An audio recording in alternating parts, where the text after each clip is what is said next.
Hey folks, it's time for another special episode of Documenteers Presents, in which we collect the short episodes of our first movie podcast, Documenteers, into thematic anthologies and drop them at least once a month. Documenteers was our documentary-themed podcast, and shorties were short for documentaries, or really anything less than 25 minutes long that wasn't blatantly fictional.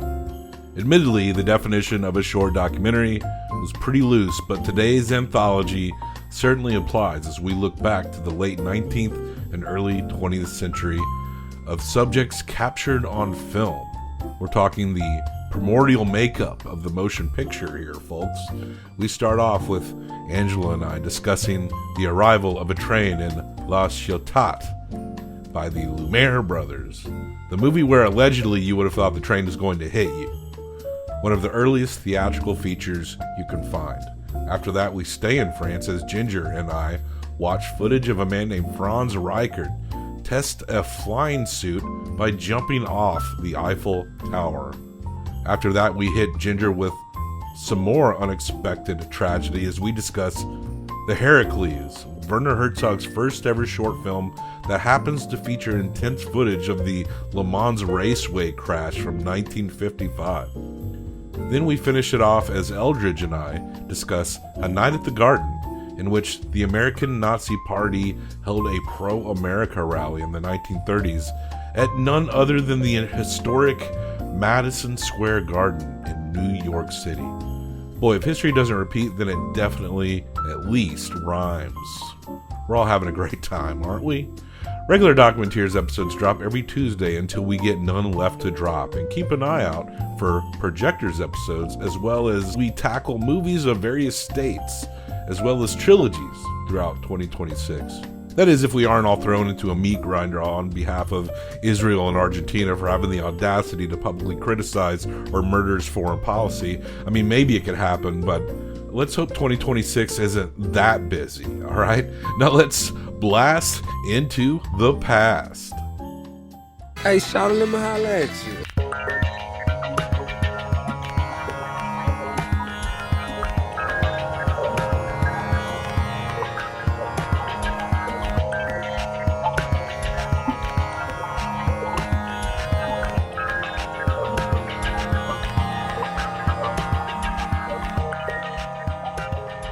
All right, welcome to Shorties, Angela.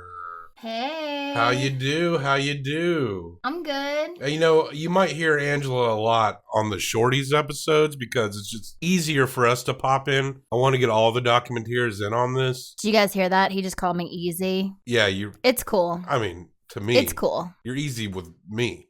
Thank God.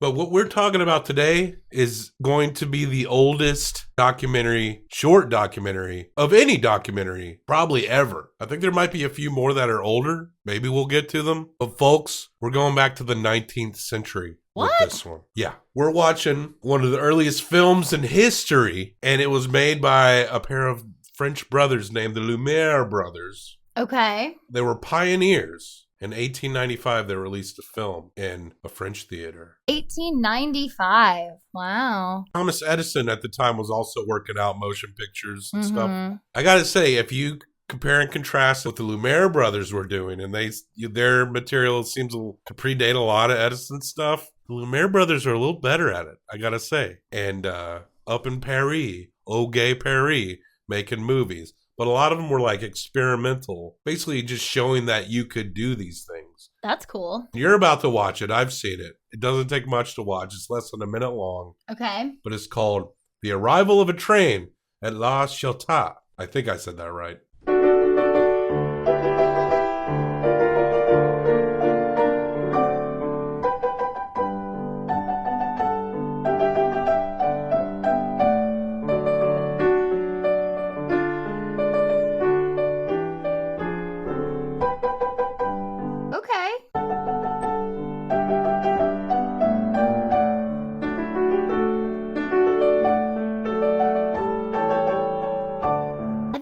Have seen that before.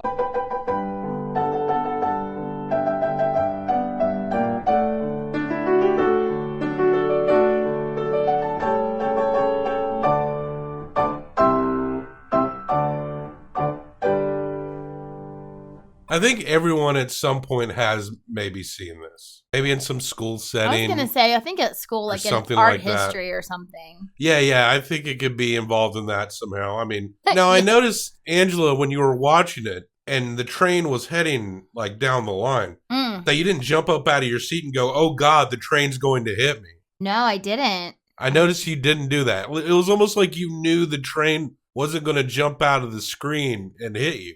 Right. Well, there's some lore behind this movie because this was the first motion picture that most people saw at the time. Yeah. That allegedly, when people were in the theater and this came on, that people were jumping out of their seats because they thought the train was going to fucking hit them. That makes more sense to me in a theater than, say, me watching it tiny on a computer screen. And it being the first time you've ever seen it before.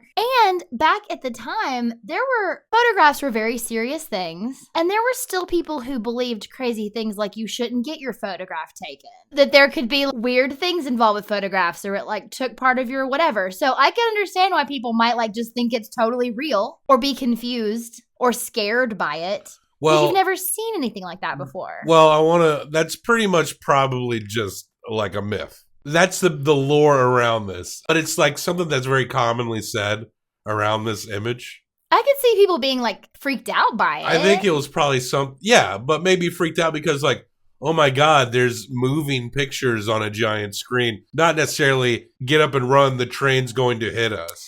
Okay, that's true. But we know that film, especially when you're seeing something that you didn't think was possible. It's fun to think that dumb 19th century Parisians thought a train was going to jump out of a screen. I mean, I don't even think that they had to be dumb to think that. When you were a kid, the first time you ever saw a movie, did you think it was going to come out? No, because I grew up with television from the time I could see. I mean, from like, I didn't have trouble seeing. I saw right away. But I knew what images were on a screen was normal. It's not normal. And maybe they were uneducated and thought it was some kind of voodoo bullshit and was scared by it. It's a myth. No one was really thinking that. The Lumiere brothers can be based in reality. Maybe it was sensationalized. Maybe one woman screamed and jumped or fainted and then everyone made a big thing about it. But I believe that somebody got freaked out about it. And I'm just saying. You just want to believe that people thought they were going to get hit by a train. Okay, if it's not real at all, why do people say that? Because it's sensational and it's easy to get away with missing. Yellow journalism is like all over the world at this time. Yellow journalism? Yeah, like bullshit journalism. We think it was all shitty. We always think that journalism is at its worst now. And yeah, it's pretty shitty, but no, it was actually always been kind of bad. Sure. But yeah, they just raised it up. Also, maybe to hype it up, to get people to maybe... It's so realistic. It scared the death out of this woman. Yeah, there you go. I mean, of course. A horse is a horse. Of course. But I also can see people being like, oh my God, it's real. Well, I guess it is. I mean, it is a real image of a real train. It is also black and white, though, and very grainy, so it doesn't look like reality. Picture-wise, very impressive for 1895. Definitely for that time. It's a very interesting subject matter. Everyone was required to wear hats, apparently. Apparently. Because required to wear hats? Like they made everyone wear hats for the video? Or that's another bullshit? No, it's just the 19th century and everyone's wearing hats. Well. And you see all men, too. No, apparently, there's a lady and a kid. Lumiere number 653. They made a lot of these, apparently. I'm watching it again right now as we talk about it. Whoa! Oh. I really thought it was going to come out and hit me. Is it as scary as that time that we saw Jackass 3D and those dildos were flying at your face? Was that as scary as that? Yeah, I thought this was a big metal dildo. And then I saw people coming out of it. See, I like that guy's hat. Guy's got it's got like a tiny hat. I think I have a theory on the hats. I actually thought this while we were watching There's a kid walking between like two grown-ups. I think one's a lady and the other's a guy. It gets a little blurry. But the kid at one point like covers its face. And I feel like there's just a lot of dust happening. I wonder what people are thinking as they're passing by. You do see people staring at what I assume is the camera. Whatever that looks like at that time. The camera's weirder than the train. I mean, For people sure. don't know what cameras are. Yeah, but it seems like people are looking, but then moving on very quickly. Or they know what a camera is, but not a moving camera. This reminded me of, remember when we were in San Francisco and we went to the pier and we watched all those really, really old videos on like the machines where you like put your eyes under? And you watch San Francisco burn. There in was the a fire earthquake. one, and then there was one that was just like a flapper lady like dancing. But at that point, that wasn't actual video. That was like photograph, basically like flip books. Remember the image of the horse running? Yes. That's probably like the precursor to this. But yeah, that was a fun place. Yeah. Also, I don't remember. I wish I remember what it was. It's like a penny arcade. Yeah, they had a ton of old arcade games. It was a museum. Yeah. It was like a arcade museum or something. Yeah. It was really cool. Also, I should know more about this actual stuff because when I was in college, I did a summer at Williamstown Theater Festival, and there was a show I actually worked on that was about the whole like race to make the first movie. And I saw it. I only saw it once. It wasn't like I was working on the show, so I don't know it very well. And how it was like Edison against like, I guess these guys. Yeah, the Lumiere brothers. Yeah, and it was a really cool set because it was all black and white. Like everything was like black and white, and it like looked like a film reel or something. But the Edison shit at this time looked real jerky. Herky-jerky looking. I gotta hand it to the Lumiere brothers. Seemed like they kind of had it in the bag. I mean, listen, I would consider this like a real-to-life slice of this like 1 minute event. No commentary. Yeah. No one's talking. That's what I love about it. Yeah.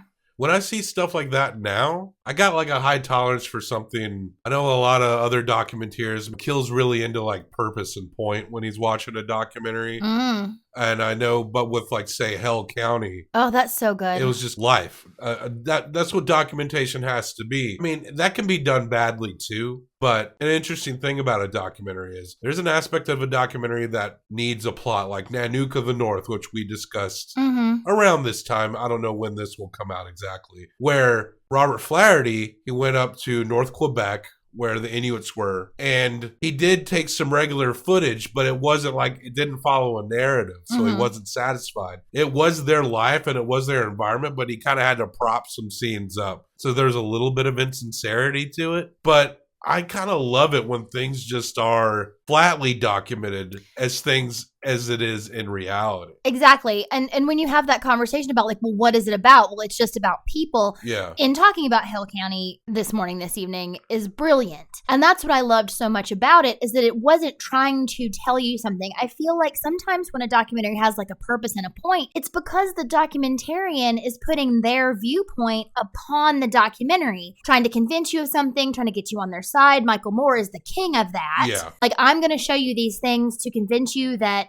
you should agree with me on these things. And for all that's come after Michael Moore, I don't think everything Michael Moore has done sucks, but kind of damn Michael Moore for all that he's inspired in his wake. Because there's so much bullshit out there following the coattails of Michael Moore. And it may not be all Michael Moore's fault, but it's kind of like how Quentin Tarantino made his films, and then there was like, and then everyone wanted to be the next Quentin Tarantino. So we got all this like bullshit, like pointless violent movies with all these circular round shots of gun barrels shoved in the camera. And it was like, just the most boring bullshit that thought it was exciting. Maybe Quentin Tarantino should remake Arrival of a Train at La Ciotat.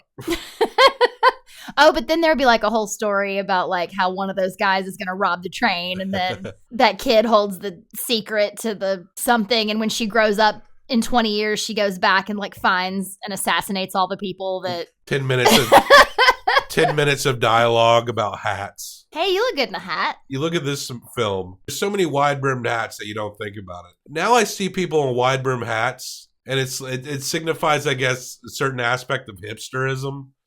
If you look at like Third Man Records, Jack White's label here, and you look at like all the 45s of all the bands that are released on that label, count how many people are wearing wide-brimmed hats. I see a dude wearing like a fucking Carly Simon hat. I just want to yank it over his face and then punch him in the mouth. That's kind of a violent overreaction, but that's just kind of how I feel. That's not what I'm going to do, okay? Shit. Don't mess with that motherfucker, boy. But anyway, Angela, we don't rate short documentaries in a star rating scale. We sure don't. We rate it and baby Herzogs. I'm going to give this film 1 through 3 Herzogs. You're going to give it 1 through 3 baby Herzogs. And then we're going to combine them for best out of 6 baby Herzogs. What do you think of this film by the Lumiere brothers, Arrival of a Train at La Ciotat? I think that's how you pronounce it. 1895. Man, this is hard. It's hard to judge this, I feel like, because it is only 1 minute. There's no dialogue. But at the same time, it's groundbreaking. True. Super impressive for the time and what it was. I'm gonna give it a 2. You're going to give it a 2, which is, I guess, in an out of 3 scale is slightly above average.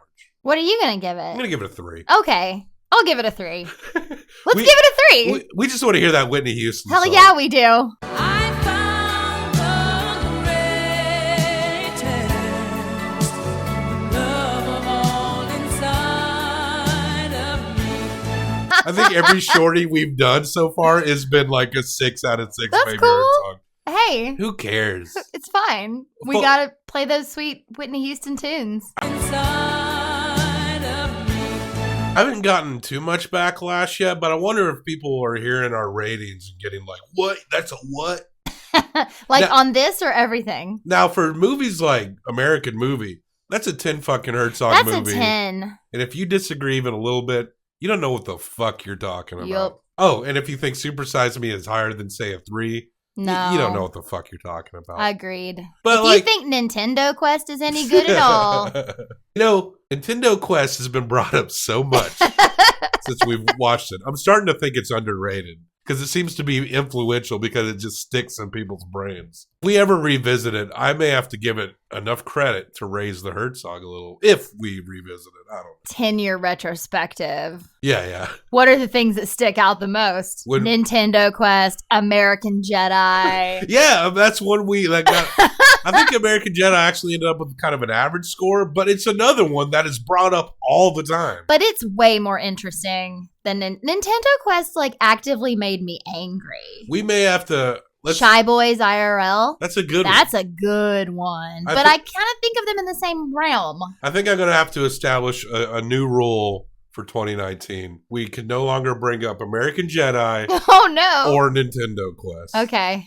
That we have to lay it to rest. But that's this film, Arrival of a Train at La Ciotat by the Lumiere brothers, 1895. Lumiere? I think it's Lumiere because I think it's like the candle in the Beauty and the Beast. Is his name Lumiere? Lumiere. Lumiere. Mm-hmm. Well, I'm not French. Say oui oui. Oui, oui. Croissant. Lumiere, oui, oui. La Ciotat. Croissant. Croissant.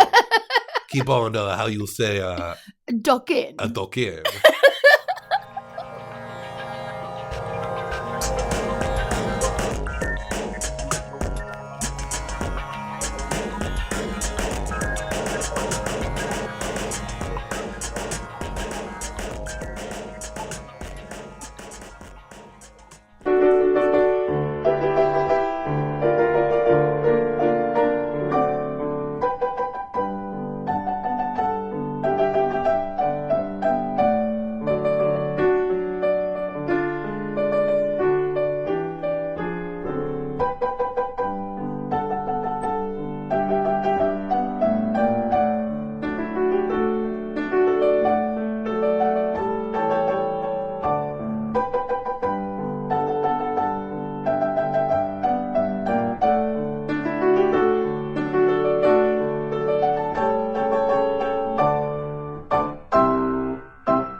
Hey, shout, let me holler at you.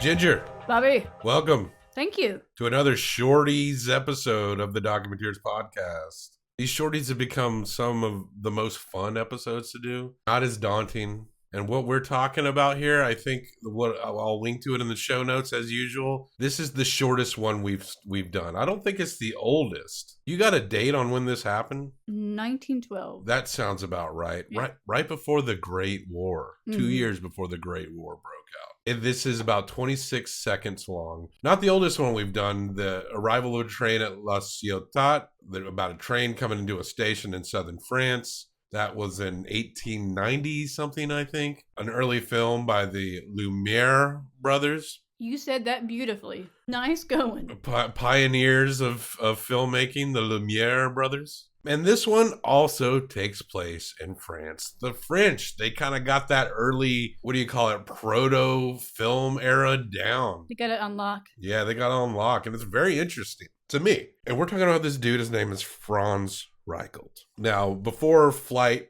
exploded, the Wright brothers get a lot of credit, but all over the world, especially in Europe, dudes were doing everything they could to stay in the air as long as they could. Franz Reichelt, he was an inventor, and he had the idea he's going to create a parachute outfit. He wanted to make a way for aviators to be able to abandon a not sinking plane. What A is crashing it? plane on the planes. A crashing plane and survive.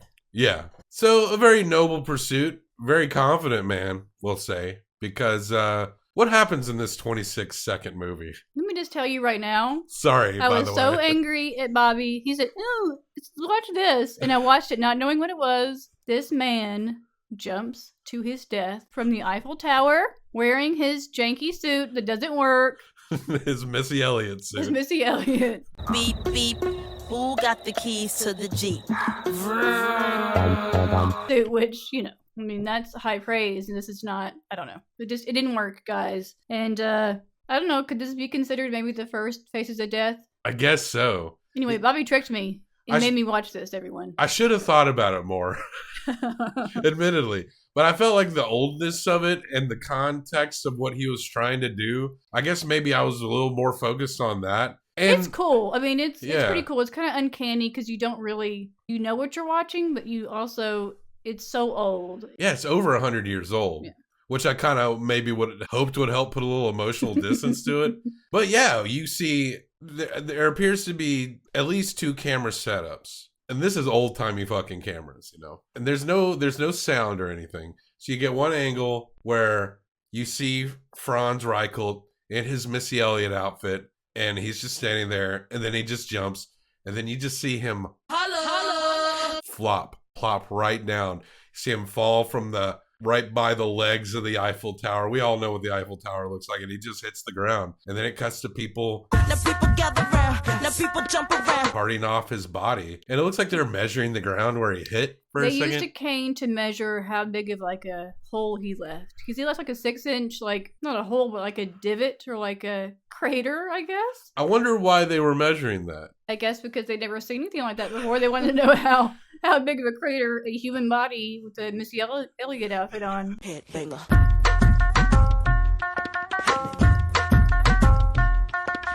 Will leave. I think if they could just look at it and say, it doesn't work, and, Right. and move on. There's a hole. Missy Elliott would later come along and perfect this suit. Got the feeling, son. Let me throw you some.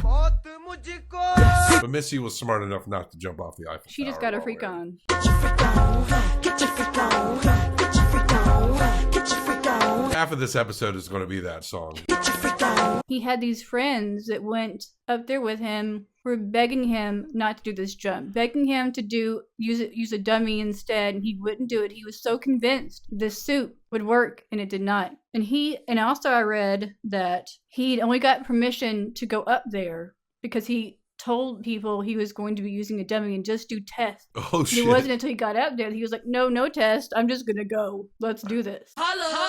Franz, Franz. I know you're not with us anymore, but fuck, dude, you got that. Science works on tests. He should have listened to his homies, and his last words are probably like, "Oh merde, I probably should have listened to my friends." Oh, Yeah, and he was like smiling and totally confident on his way down. Like he was standing on a chair on a table, jumped off, and there we go. and yeah. then oh merde hits Oh. the ground under the Eiffel Tower hard. Well, luckily he had the police kind of cordon off the area underneath, saying, "Oh, I don't want people to get hit by the dummy when it comes down." You're right. Wink, But wink. A different kind of dummy. Burn. Oh, I don't mean. I'm sorry, Franz. Yeah, it's 100 years ago. I'm sure you were a smart capable inventor. But... Yeah, maybe dummies. Listen to your homies, Franz.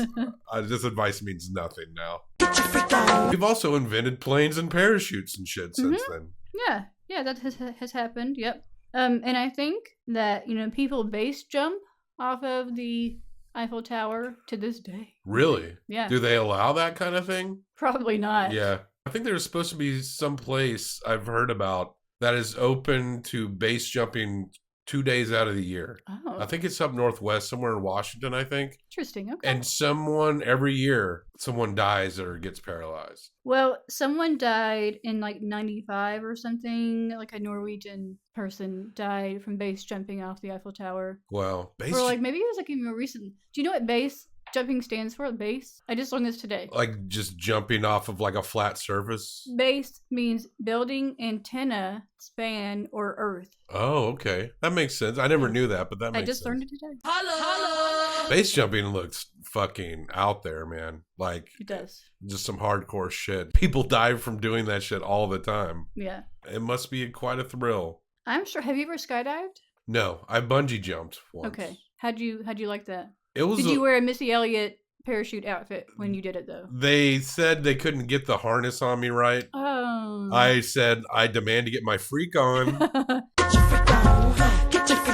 the only way I can get my freak on. and they were like, "Sir, you're gonna have to set your freak aside for a moment if you want to do this." And I said, "Fine." Ooh. Okay. And then afterwards, I put the outfit back on and I made them watch me do the whole dance and everything. And you got your freak on. Yeah. Okay. They watched me I on their respect cigarette that. break. But Franz Reichelt got his freak on all the way down to the ground. He did. It's a real bummer. He seems like he's an interesting ass dude, though. Yeah, you can find some images of him online pre-death Yeah. in his outfit, and he looks like a cool dude. We'd hang with him. We wouldn't, at least he's not trying to convince people he loves to do it. Right. He's like, it's me or nobody. But like dummies, we do know dummies existed back then. He could have thrown a dummy out there. Yeah, I just feel so bad for his friends, like that stood there and had to watch him Yeah. jump off the Eiffel Tower. But- That's just Yeah. We're also talking early 20th century Europe. They probably also watch people die of like, dysentery or something. That's probably worse than seeing someone jump off the Eiffel Tower. Maybe. I just judged early 20th century Europe really hard there, and I apologize. harsh, dude. Harsh. I mean, World War I would start just a couple years later. I know that was a brutal shit show, so there you go. And that's the story of, that's the short film of Franz Reichelt jumping off the Eiffel Tower.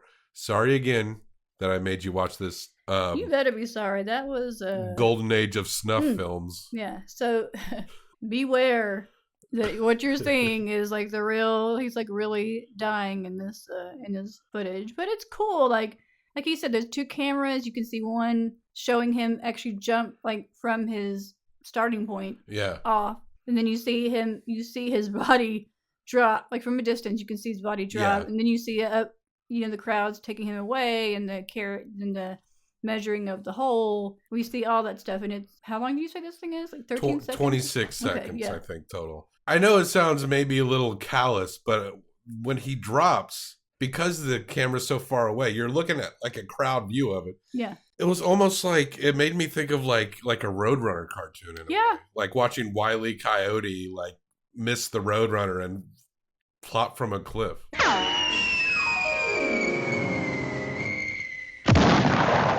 It's very elegant. Yeah, there's no flailing. He just kind of drops straight down, and his parachute obviously does not deploy or bellow out or whatever it was supposed to do. It's meant for getting your freak on, not for jumping off the Eiffel Tower. That's right. That said, I wonder if you can buy Franz Reichelt suits today. I'll look it up later. Look it up and post that link. Ginger, we don't rate. Yeah, this is a short documentary. We don't rate this 100-plus-year-old short documentary, very short documentary, in stars or Herzogs. We rate them in baby Herzogs. I'm going to give this 1 through 3 baby Herzogs. You're going to give this 1 through 3 baby Herzogs. We're going to combine them like Missy Elliott and our hearts. Beep, beep. Who got the keys to the Jeep? For best, that is 6 baby Herzogs. Ginger, what'd you think of Franz Reichelt jumping off the Eiffel Tower? I'll put aside my fury at you for making me watch this, first of all, without giving me any warning, and say that it's really interesting. There's not probably anything else out there like it. It's amazing that we even have footage of it to begin with. So that's cool. And the fact there were 2 cameras, that's impressive. So I'm going to give this a 2.75. Oh, good one. I'm going to go ahead and go full 3. Okay. I'm so fascinated with like this early film stuff. A lot of it is just like very brief seconds of someone doing sometimes mundane tasks. Right. Like someone hands someone a flower or a train going into a station. But there's something very fascinating. And beautiful. Yeah. And I really and this has made me want to learn more, especially about the early golden age of French filmmaking before the silent movies were really packing the theaters and stuff. This is some fascinating shit, and I feel like we're lucky to almost have this footage, as bizarrely morbid as it can be. This guy, Franz, was representative of like a very inventive time, and his invention obviously didn't work. But there was a lot of technology, air flight technology that was being developed at this time that would change everything very quickly. And I think they had like biplanes and shit by the time they got into the flow of the Great War. So that's just how quick a lot of this stuff was just developing. I'm all about that history. Holla. So you take your 2.75 with my 3. That is 5.75 out of 6 baby Herzogs. Pretty good. Very good score. I wonder if when they shot this footage, if they had in mind that podcasts would become invented and 2 people would review this. Maybe that's why they filmed it. Yeah. They anticipated that happening. I think that was the pinnacle of the purpose that they set out to do that. Lucky for us. Lucky for us. Unlucky for Franz. Unlucky for Franz. R.I.P. Franz. Actually, his luck's got nothing to do with Franz. Franz should just listen to his homies. He should have, yeah. But, All right, folks. And that's that. Franz Reichelt. Check it out. Get your freak on and keep on docking.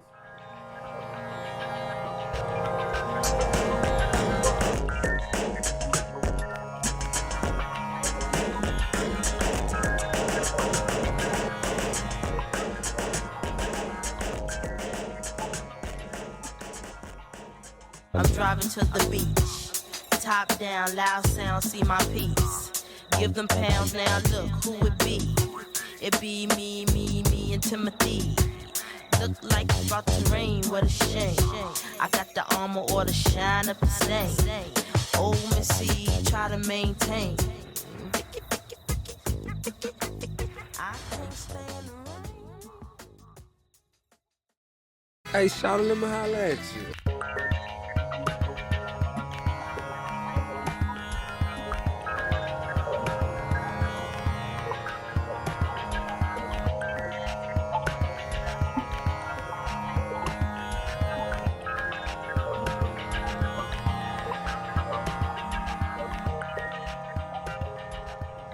Boom. Boom indeed. Ginger, it's Shorty's time. it's Shorty time. All month MF and long.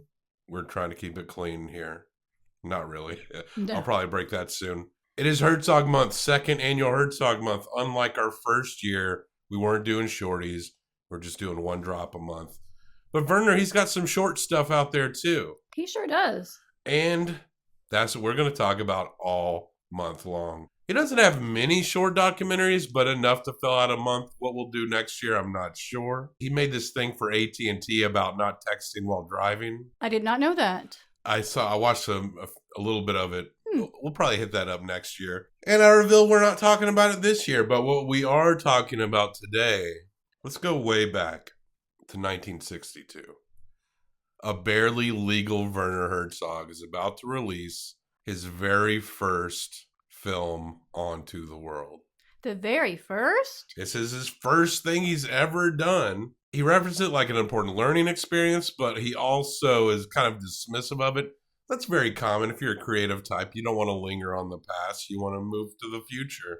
You don't want to be like someone in Blink 182 who wants to write new songs, but they're like, no, play What's My Name Again? We just want to hear that, But Werner's first film was one called Herakles, Or Herakles. Herakles, I think. Yeah, which is Hercules. Hercules, yeah. It's a straight up German film, pretty much.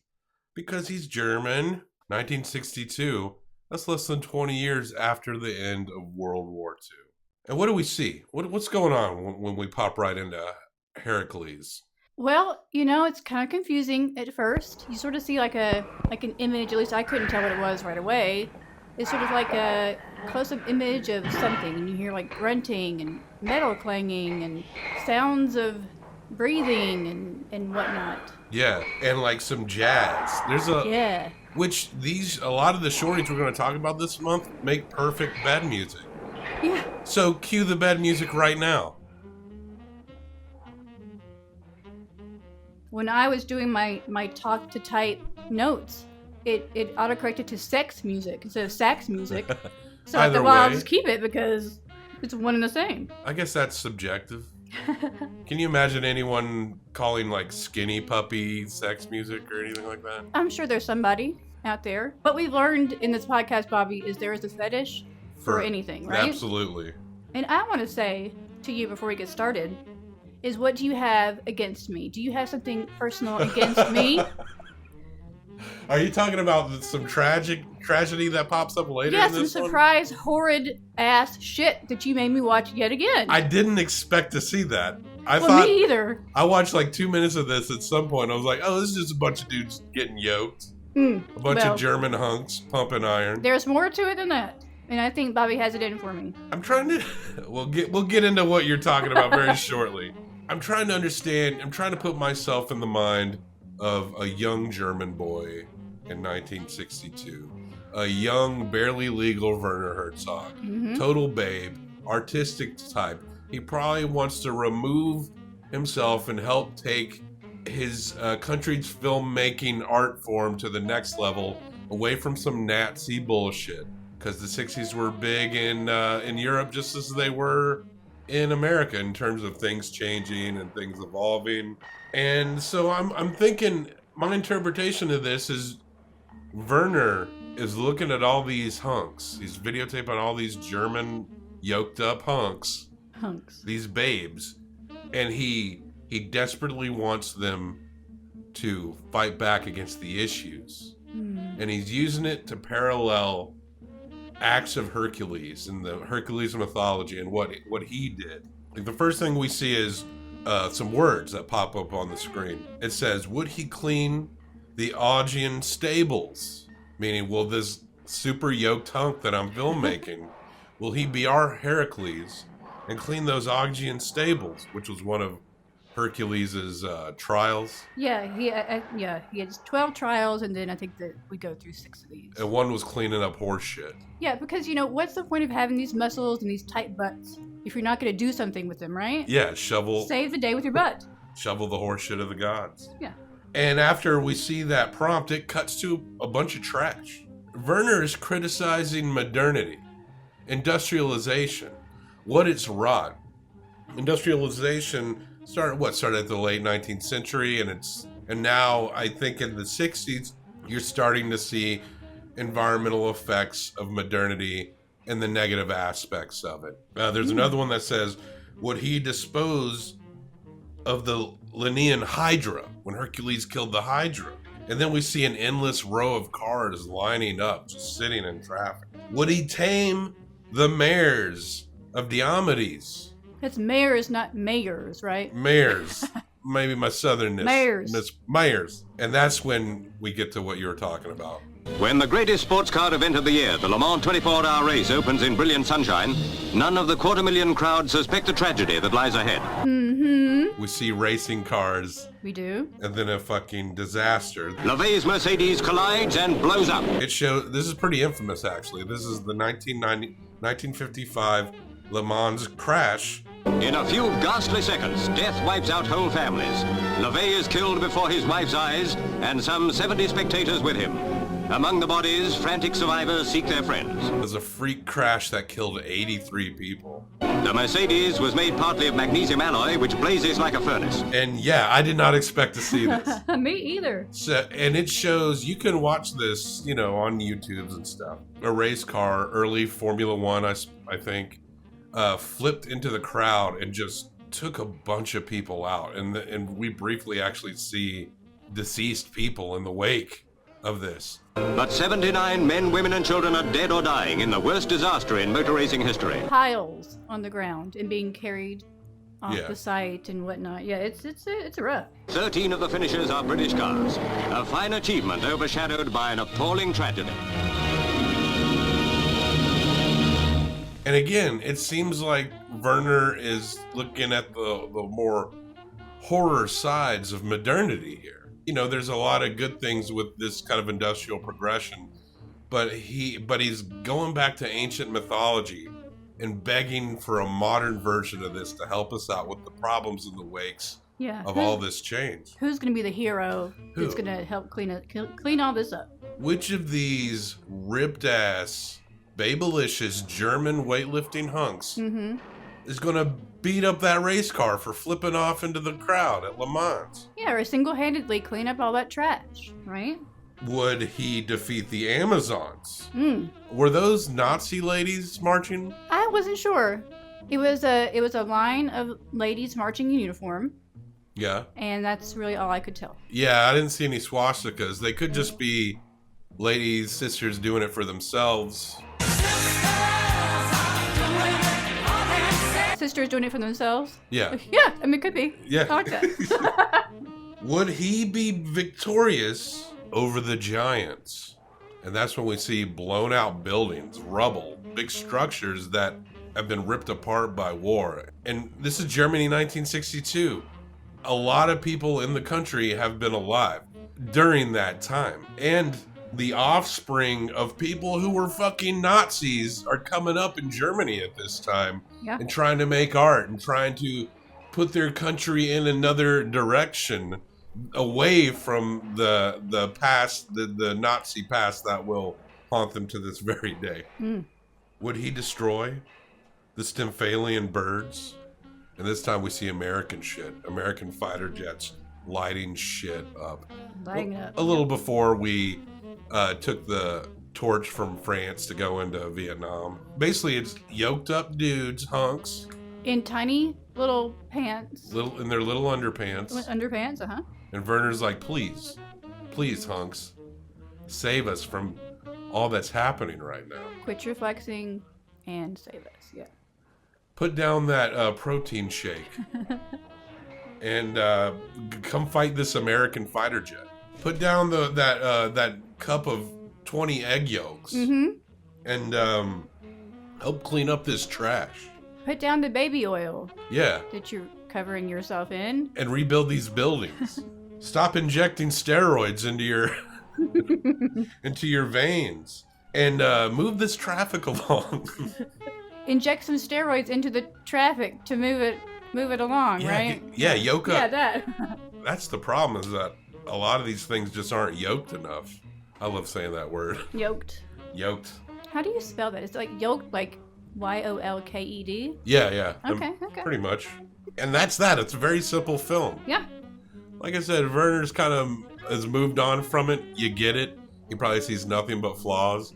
But I was surprised at how I might be projecting what I think it's about. It seems pretty obvious to me. Yeah. I think you're on point. But I think it's kind of impressive, the vision that he had at that young age.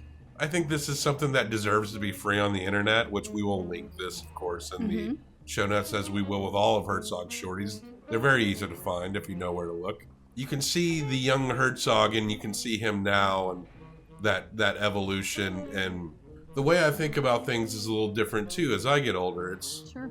in a way they're not too far off. Like, I felt like I had the right ideas when I was young, but maybe not as much understanding of certain meanings or the way the world functions. And now, you get older and you become more refined in your executions and how you feel about things. Or jaded.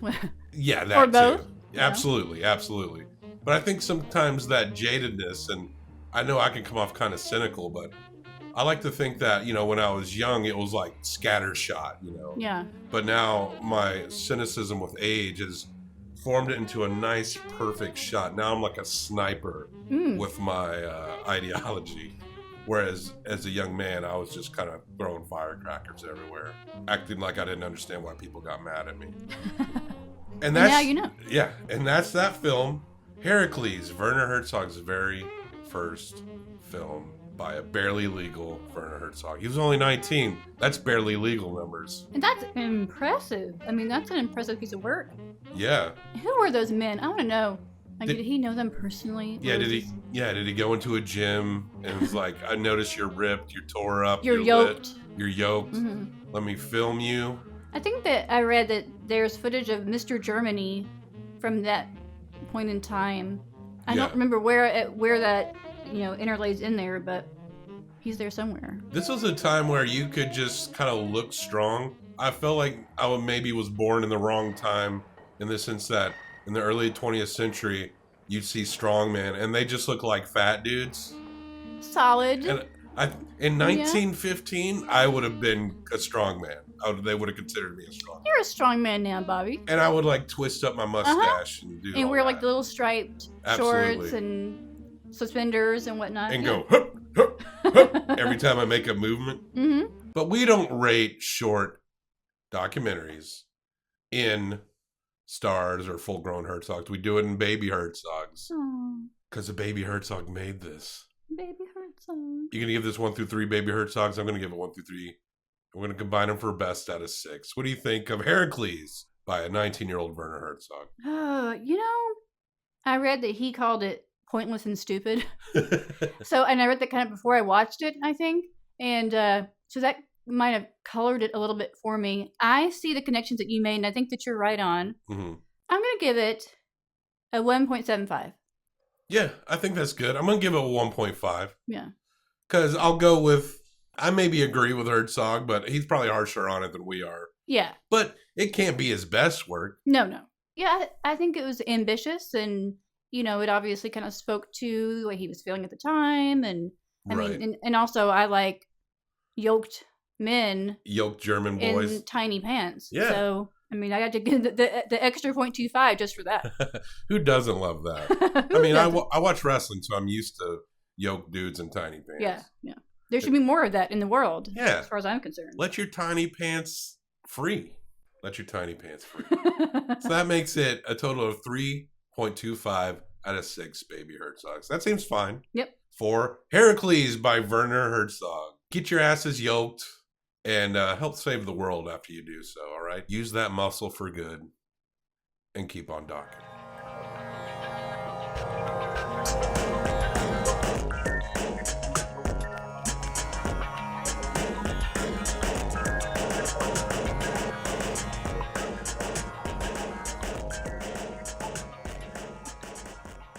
The Mercedes was made partly of magnesium alloy, which blazes like a furnace.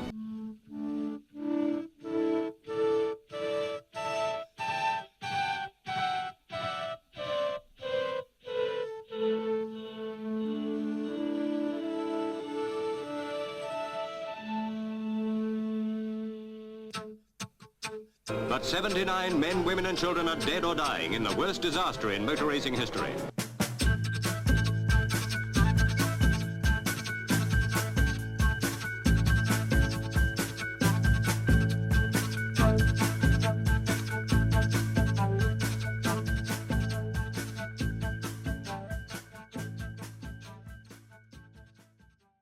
Hey, shout let me holla at you.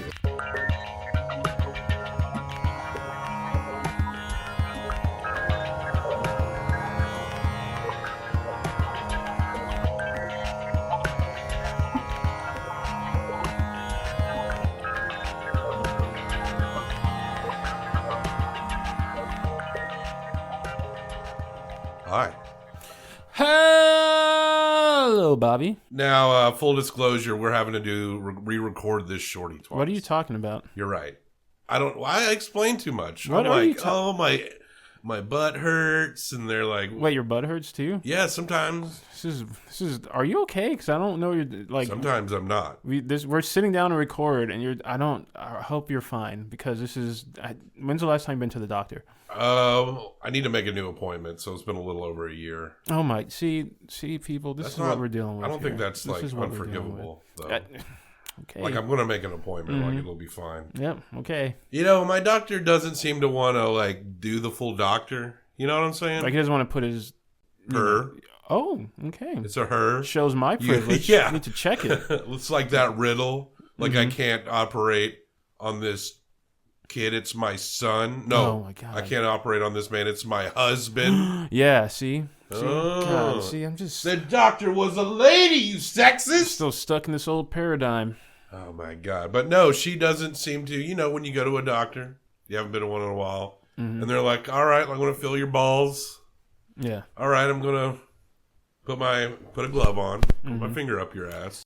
Well, So- Mike's, they don't say, do you like that? Where's your doctor located also? I'm just curious. Like, it's in a hospital. Just down here on Dickerson, yeah.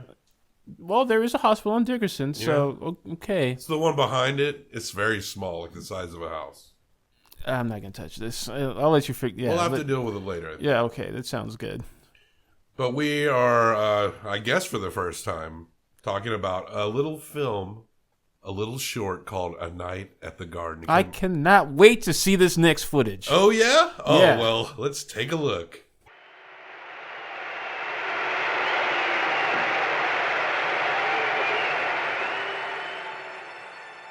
And we're back. Ooh. You didn't Okay. think you thought you were going to watch the Knicks. Well, I thought the Knicks at first, then I saw the thing for the Rangers and stuff, and I said, oh, okay, of course. Rangers played at the Garden back in the day. Hockey's an old sport. Cool. A 30s fucking hockey game? Yeah, I'm down. Let's watch it. Faces getting crushed by pucks, no face masks, no goalie fucking gloves, just old school. And what the fuck do we get instead?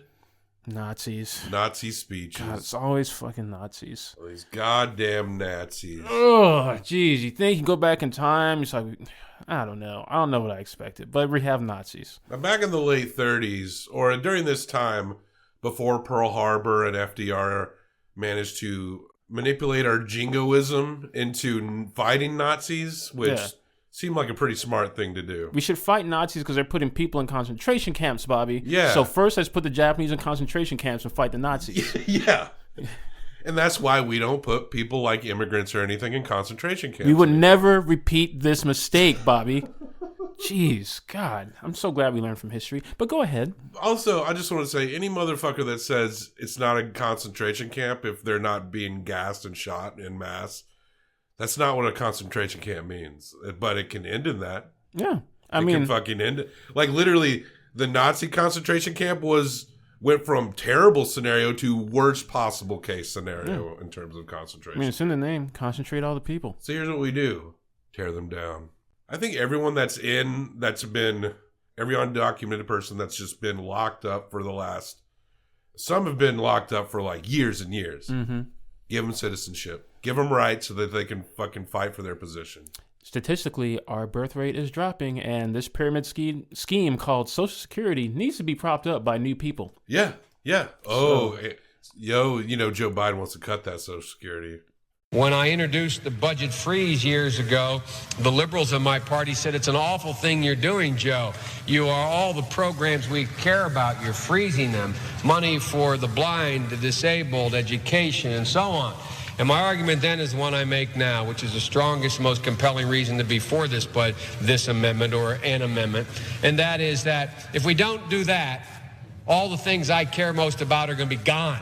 I'm not touching it. When I argued that we should freeze federal spending, I meant Social Security as well. I meant Medicare and Medicaid. I meant veterans benefits. I meant every single solitary thing in the government. And I not only tried it once, I tried it twice, I tried it a third time, and I tried it a fourth time. Oh, fucking Uncle Joe. Why? Oh, you're getting nervous, man. You know that there's this boy named Corn Pop. Shut up, Joe. God. Yeah, Jack. Me and Corn Pop. Joe. This malarkey. That's right. It's malarkey. Oh, anyway, this isn't about Joe Biden. No, it's not. But this does feel very modern. It does, oddly enough. Fascist populism in the United States. And there is obviously an element of that going on today. And what is old is new again. Oh, right. Yes. And It just goes to show, don't get too comfortable because it can all turn right back around. I have friends that are from a part of the world that has seen devastating war recently, the Bosnia, the Balkans basically, and I'm very comfortable, feeling good about my lifestyle, and this dude is straight up, not even joking, we're at dinner, and he's like, you need to get your passport. I was like, yeah, okay, sure, yeah, in case there's a revolution. And he just looks at me like, yeah, in case there's a revolution. And I was like, oh, right, this actually happened to you because things were pretty cool in Bosnia, and now, you had to come here. So I probably should get my passport. Yeah. It's very easy, no matter what. Sometimes you can get lost in your own casual comfort. But, I mean, fiscally, things are harder and harder for people. But we always got to remind ourselves that in some part of the world, the apocalypse is actually happening. The apocalypse story is, in my opinion, just a story about a civilization-ending war.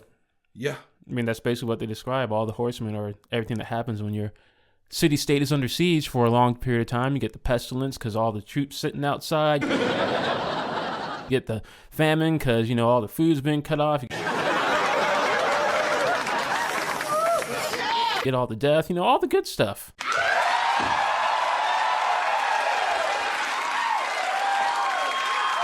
Yeah. Nazis.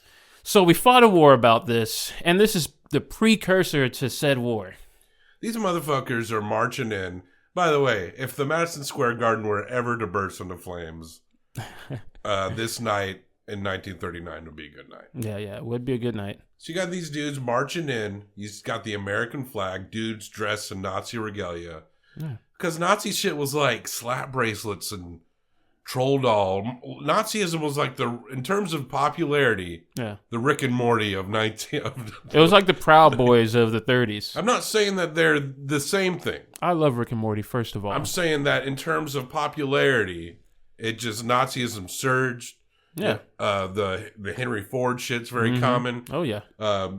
Charles Lindbergh, who had his baby kidnapped and killed, he was like a big, this Hitler guy has some good ideas. Yeah, supposedly. No, I was joking. That's why shit was hot. And they fill up Madison Square Garden, and there's like a lot of rabbling outside. Like maybe things aren't that peaceful. It looks like things could be like in a powder keg. Yeah, definitely. And you look in this hallway, and there's like they're marching in. You got kids in the back, like the little Hitler youth, like Wolf Scout Hitler youth. Yeah, they're utilizing American iconography and symbolism, like the flag, and they are injecting it into fascist speech. I pledge undivided allegiance to the flag of the United States of America and the republic for which it stands, one nation, indivisible, with liberty and justice for all. Is that right outside the fucking door? Hold up. This is serious business. You see anything? Oh, there is a delivery. I guess you got a package coming. Oh, well, okay. That's fine. I'm glad I didn't hit my car.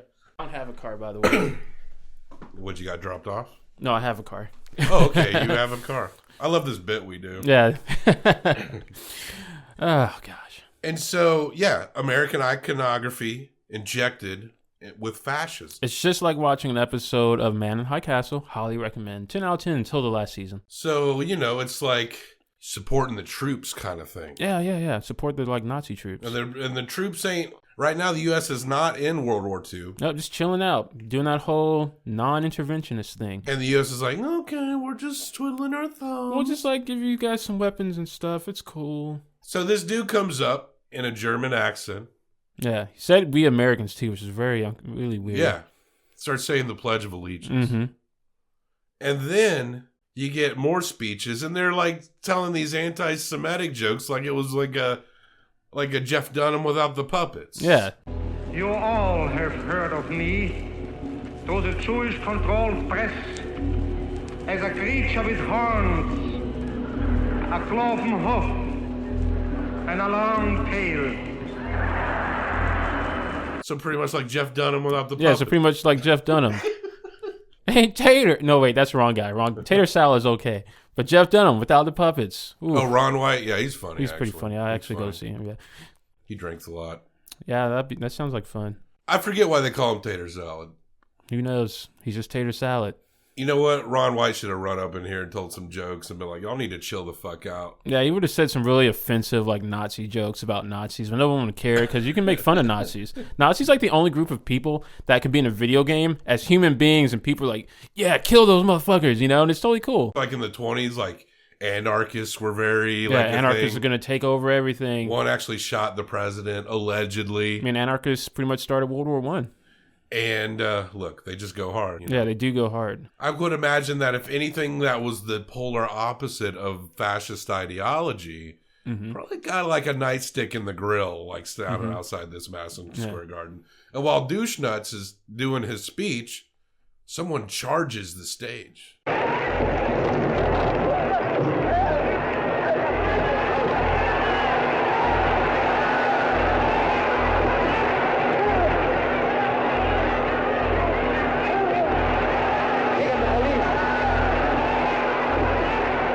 And the brown shirts tackle him before the cops can even get there. I should point out that concentration camps are in full effect. Oh, yeah, there's at least 5 of them.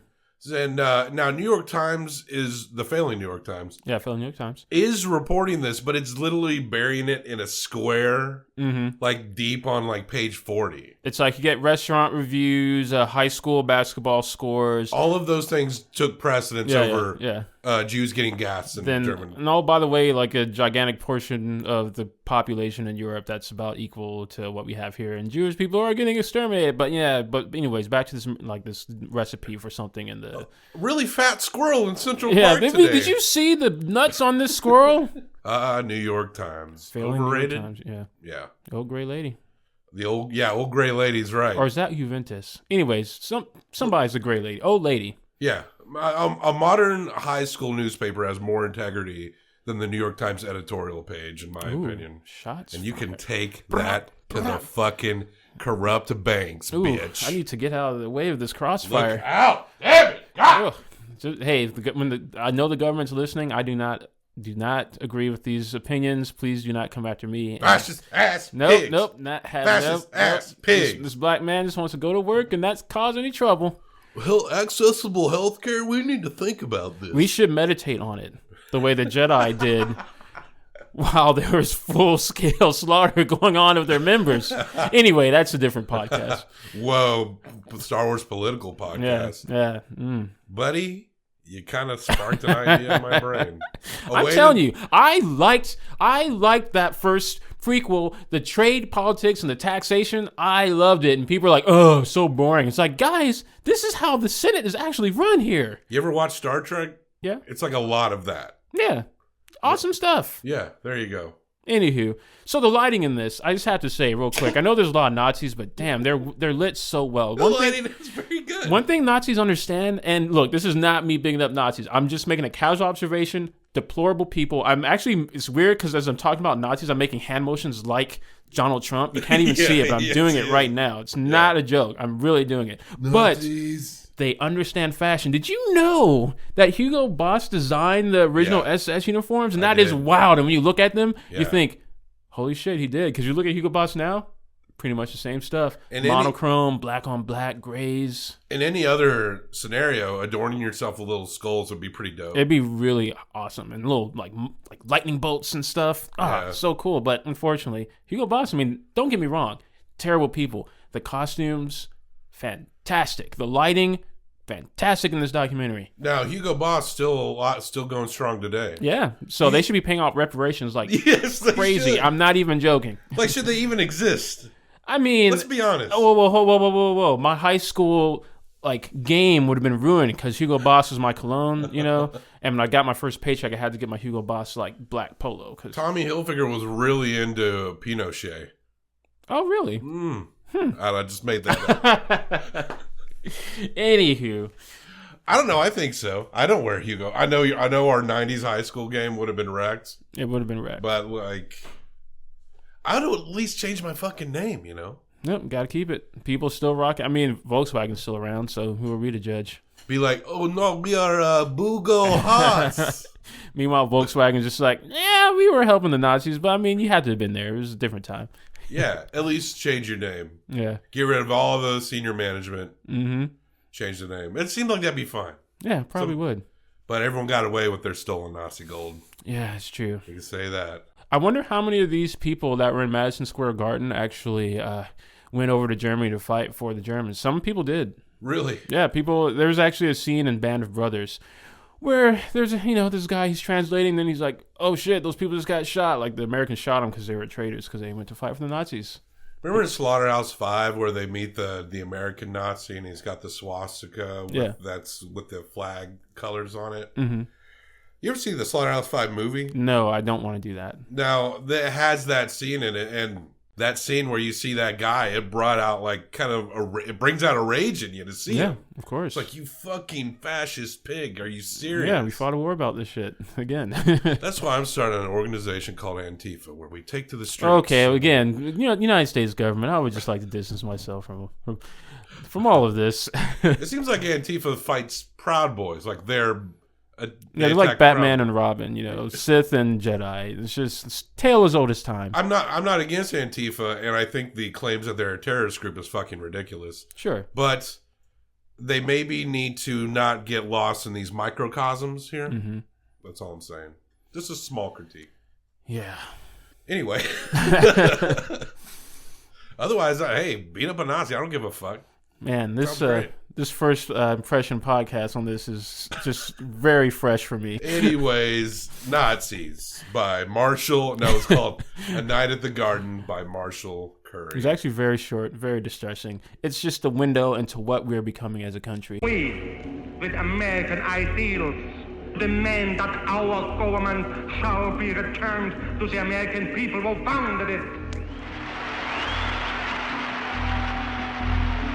I forgot to mention that when they're dragging the dude out that charged the podium, one of the kids in the audience was like, the camera zoomed in on him, and the kid was like really excited about it. Like, look at him, he doesn't have any clothes because he got all ripped off and he's bleeding. Yeah, and they were apparently trying to strip this guy of his clothes. Yeah. So when he runs up, Nazis start beating him. Oh yeah. Kid gets really excited. He's like, "Yay, oh boy!" Yeah. I wonder what part he liked. The fact that he was beating him up.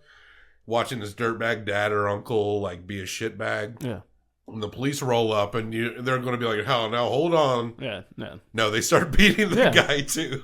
They're just out for some punching anyway, so who cares? And honestly, that is modern right there. Yeah, very much so. That is fucking modern. I mean, we see it in modern political rallies from certain parties these days. Yeah. I mean, you look at the Proud Boys, those right-wing dudes that say they're not fascistic, but they're racist. And then you got far left people. We won't call them Antifa. Not everyone's Antifa. We'll call them sad boys. Yeah, sad boys. Because it's very upsetting. The cycles of conservatism and neoliberalism. It makes them crazy. I can relate. Who's more likely to be the Popo Pinata? Kind of strange. Like you might be dangerous. Of course I'm dangerous. I'm police. I can do terrible things to people. With impunity. Oh, it's most definitely the sad boys. It's going to be the sad boys. Because they're softer generally, we'll admit. Yeah, sure. Some work pretty hard. Yeah, sure. I mean, they don't have like good jobs or anything. Yeah. But well read often. Yeah. Popo Pinata. The right always wins. It always veers right. And these are the kind of problems we need to maybe work on avoiding a little more. It would be nice. And let's not pretend that it's all in the past, you know? Wouldn't it be nice? No, it's not. And please don't tell me that this isn't America. Look, this took place in your history. This is America. We genocided a whole native people. This is America. Yeah, that was a thing that happened. We enslaved a people for 400 plus years. Yeah, that was. Yeah, that this is happened. America. Yeah, all of these things happened. Yes. So stop saying that America is not these terrible things. We can't move forward until you latch on to the fact that this is what we are. Look, you can't have a good time at the family reunion until you just own up to the fact that, okay, Uncle alcoholic. He's going to show up and cause a big stink. If everyone understands it, you can corral him. But if you all act like Uncle not an alcoholic, then no one's going to be prepared to wrangle him. Yeah. Wrangle him. You're walking into the yeah. And don't be that person that's going to, in the middle of drunken Alberts try to correct them. Oh, that's actually the name of one of my family members. You should probably bleep that out. Serious, that really makes me bleep that. Okay, all right, I'll edit out Uncle. That's the pact for this show. Yeah, no problem. Okay. Every time mentioned, there will be a bleep. And the whole fact that like my whole family and possibly myself, all that out. Do any of your relatives listen to this? Oh yeah. Really? I mean, I don't know.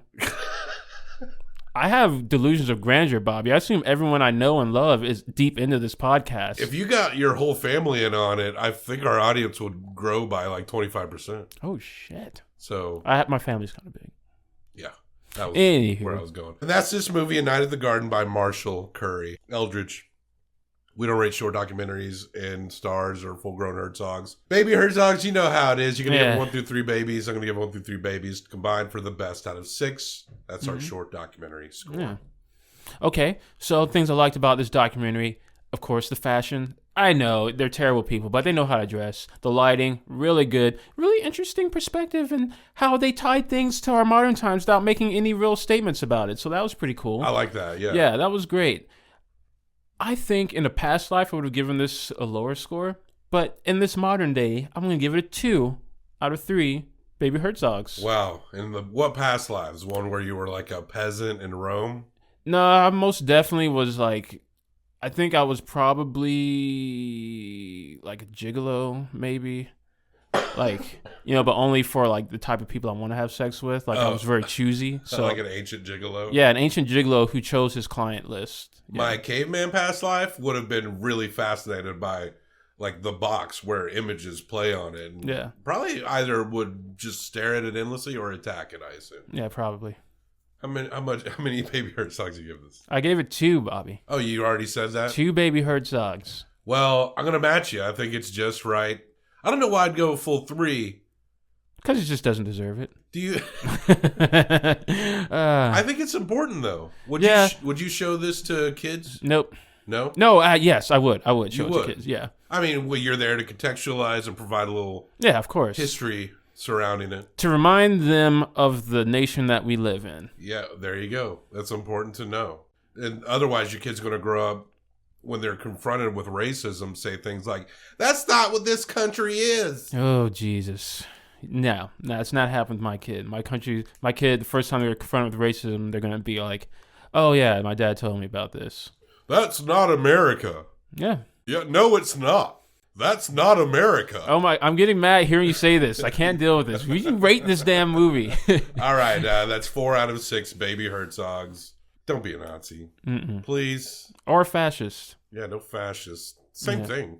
No, you can be a fascist and not a Nazi. I guess so. I guess I was thinking more like you can't be a Nazi without being a fascist. Not all fascists are Nazis, but all Nazis are fascists. Yeah, some are just smart enough not to say those quiet things out loud. They're just free thinkers. Oh, right. Check. No, we're just a little different. Jesus. I said Jesus so much this episode. Anyway, punch Nazis. What is your little... It's Pepe's become kind of a symbol. And kick a fascist. And... kiss a socialist. And... fuck... Don't make me remind... do your damn tagline. Keep on talking.